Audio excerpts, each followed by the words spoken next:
The blasphemy of false gods. They descended on Serene, a quiet human colony cradled between twin suns, not with diplomacy, but with fire. The aliens came wrapped in radiant armor, voices amplified by technologies meant to shake bone and bend will.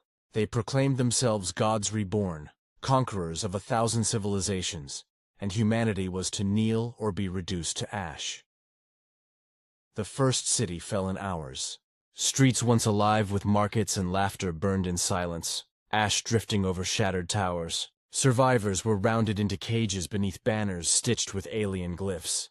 When one man spat defiance, their leader disintegrated him before the crowd, laughing. "Behold your new gods," the invaders sneered. "Your lives are ours. Your history ends here." Serene was not the first colony to suffer, but the spectacle of arrogance, of aliens styling themselves divine while butchering the weak, burned deep into Earth's memory. It was not just conquest, it was mockery, arrogance of the divine pretenders. The invaders called themselves the Zathar Dominion. Their empire stretched across spiral arms, their fleets blotting out stars. They had enslaved others, forced whole species to build monuments praising them as immortals. They believed themselves untouchable, cosmic overlords beyond reprisal. In orbit, their commanders broadcast victory speeches. "The humans are soft," one boasted to his crew, "civilized to fragility, bound by laws and councils. They will protest, they will send words, not fleets. Their anger dies in conference halls. They mocked Earth across galactic channels, their laughter echoing through the stars. They showed images of prisoners kneeling. They declared humanity broken before a single counter-move was made. But what the Zathar mistook for submission was silence. The silence before a storm. The breaking of silence. For weeks, Earth said nothing. No threats, no diplomacy, just a chilling void of response. Then, one night across the Dominion's listening posts, human signals pierced the dark. It was not negotiation. It was a single broadcast. "We have heard you call yourselves gods. We remember every child you burned, every city you defiled. We are coming, and gods will bleed." Silence followed, heavier than thunder. From Mars to Titan, from Earth's oceans to colonies hidden in asteroid belts, humanity's fleets rose. Dreadnoughts long kept in dry dock stirred awake, their reactors glowing like new suns. Carriers unsealed hangars, spewing fighters into the void. Old warships, once thought relics, joined with ships newly forged, bristling with rail cannons, plasma lances, and torpedo bays designed for one purpose: annihilation. Entire skies turned black with departure trails as Earth mobilized. Not just soldiers, but vengeance incarnate. The march of retribution. The Dominion's admirals laughed when human fleets crossed into contested space. "Mortals play at war," they said. "We will make sport of their weakness." But then, the censors screamed. Human warships did not come as a trickle. They came as a tide. Tens of thousands strong.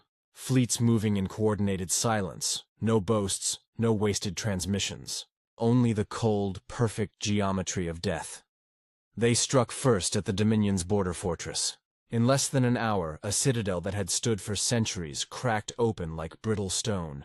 Human dreadnoughts surrounded it, unleashing barrages that turned entire defense moons into incandescent debris. Not one ship retreated, not one transmission of fear. The Zathar began to realize this was not rebellion. This was judgment. The day gods bowed.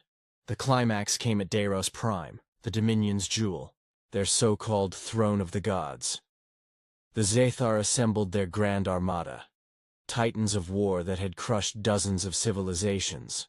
They gathered priests of war, chanting victory before battle began.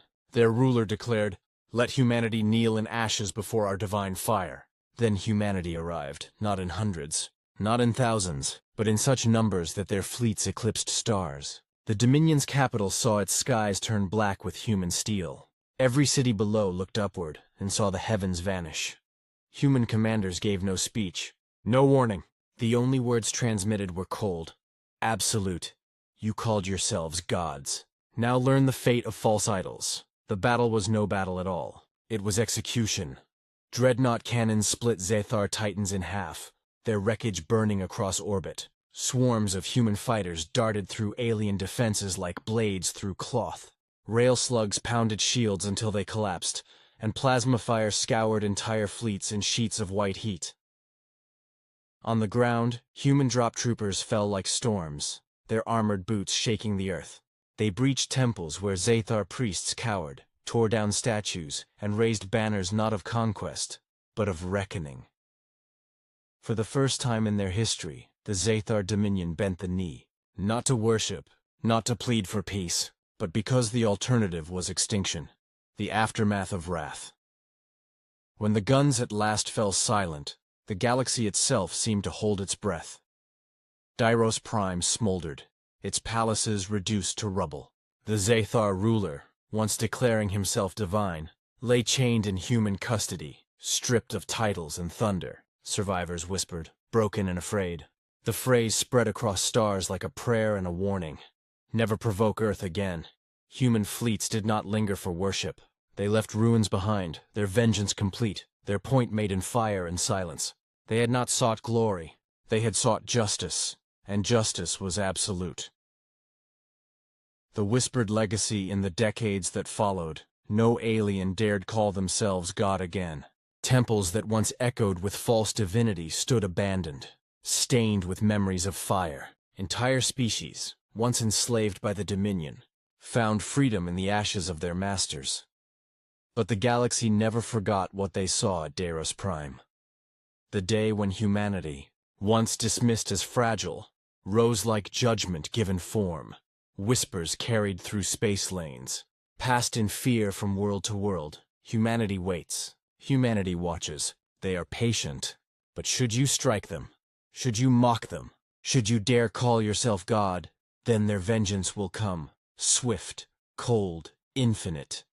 And in the silence of the stars, even the mightiest empires bowed their heads, because gods may claim eternity, but